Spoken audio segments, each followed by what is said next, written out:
Akkam jirtu hordoftoonni daawwattoonni chaanaalii kootii guyyaa irraa kan ammoo viidiyoo biraadhaan qabadhee isinitti dhufee jira jechaadha. Viidiyoon koo guyyaa har'aa kun maalidha? Waa'ee qormaata biyyoolessaa irratti amma har'aatti jechaadha. Odeeffannoo haaraa yookiin immoo wantoota ministeera barnootaa babaasaa jiru odeeffannoo haaraa iddoo tokkotti qabadhee isiniif dhufee jira jechaadha.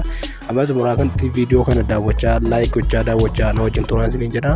Chaanaalii kanaaf haaraa kanneen taatan sabiskiraayib gochuun akkuma beekamu maatii ta'an itti dabalamaan isiniin jedha. Amma xumuraatti nu waliin tura. Egaan jechaadha wantooti haaraan ministeera barnootaatiin baba'aatu jiru. Amma ja'affaatti galuudhaaf jirra. Bara 2016 jechaadha. Turtii ammaa fi kana keessatti dubbistanii waliin ga'uus dandeessu. Qormaanni biyyoolessaa kan kutaa 12ffaa, kan 8ffaa, kan kutaa 6ffaa ji'oota muraasa tafee jechaadha akka dubbachamaa jirutti yoo ta'e, kan kutaa 12ffaa keessumaa ji'a 9ffaa yookiin immoo caamsaa gara xumuraarra jedhamaa jira yoo hin taate jechaadha. Achi hin butamu yoo ta'e jechuudha. Akka qoramtanummaa shakkiin jiru garuu achi siquutii danda'a sababoota adda addaatiin yookaan wal qabatee. Amma sanatti garuu isin jallisanii majuma 9ffaatti qophaa'utti qabdu. Wantooti haaraa jiran maal fa'i kan jedhan wantoota haaraa ministeera barnootaa dhiyeenya kanas baasaa jiru. Akkaataa kenniinsa qormaata biyyoolessaa, saabjektoota akkasumas kamtu qoramaa, kamtu hin qoramu yookiin immoo waaltitti dabalamaa maaltu keessaa hafa kanneen jedhan bakki qormaataa isaanii ijoodha jechaadha. Wantoota haaraa wajjin kan wal qabatan keessumaa kan barattoota kutaa 12 irratti xiyyeeffannee yoo dubbanne jechaadha. Kanaaf akkuma beekamu bara kana niw kaarikulamii wal makataadha jechaadha. Niw kaarikulamiidha.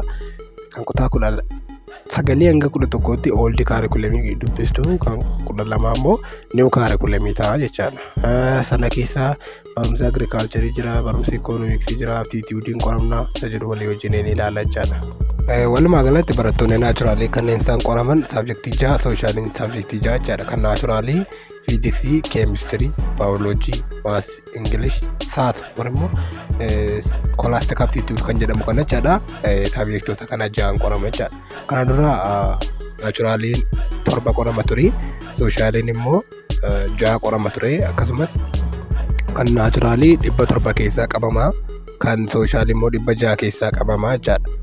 Inni kun maybe iddoo garaagaraatti wal buusuutti danda'a. Garuu jeneraaliin kana ture jechaadha. Garuu bara kana sababa sooshaaliin keessaa ikoonomiksii fudhatanii warri naachuraaliin immoo agirikaalcharii fudhatanii siivikiin bakka hundumaarraa haqamee kammanii ta'e yookiin immoo ikwaal ta'e walqixxaa ta'e 6 ta'eera jechaadha. Isa kanarratti warri naachuraalii agirikaalchariin qoramtan jechaadha. Warri sooshaali garuu ikoonomiksii hin qoramtu jechaadha. Siivikii garuu lamaan keessan iyyuu hin qoramtan. Warri sooshaali immoo kan isin qoramtanu tokko histirii, jiyoogiraafii, maas, ingilish, aptiitiiwud, ikoonomiksii jechaadha. Kana 6 qoramtu isin immoo. Iddoo kanatti wanti ilaalamuutii qabu warri naachuraaliinis sooshaaliinis jechaadha. Niw kaarikulamii akkamitti qoramna isa jirudha jechaadha. Gaaffiin ijoon fi murteessaan jechaadha. Akkuma beekamu isin baranadha. Warri kutaa 12ffaa barana qofaadha jechaadha kan niw kaarikulamii barachaa jirtanii. Kutaa 9, 10, 11 ooldi kaarikulamii yookiin immoo kaarikulamii isa kanaan duraattidha kan barachaa turtanii. Isa kanaan duraa kilaasota 3 sana 9, 10, 11 ooldi kaarikulamii sana dubbistu. Kan kutaa 12 immoo isuma baratan yookiin immoo niw kaarikulamii sana dubbistu jechaadha. Kun waliin nu galchaa wal nu gaafachiisu miti jechaadha.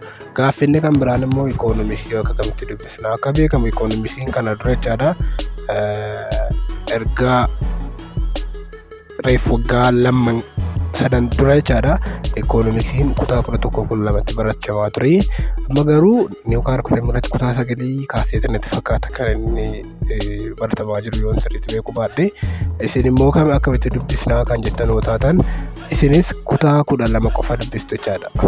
Ikoonomiksii kana kutaa 12 qofaarraa dhufa. Inni 9, inni 10, inni 11 yoo jiraate inni dhufu jechaadha. Inni kan 12 amma bara qoramtan duwwaa dubbistanii isaaf qophooftu jechaadha. Kanaaf gaaffiin biraan wanti wal nama jawwal sin jalaa dhabu wanti biraa waan jiru natti fakkaatu. Gaaffii biraa qabaattan koomenti irratti naa barreessaa. Viidiyoon sirrii hojjedha jechaadha. Kan amma xumuraatti daawwattaniif thank you so much. Bye bye.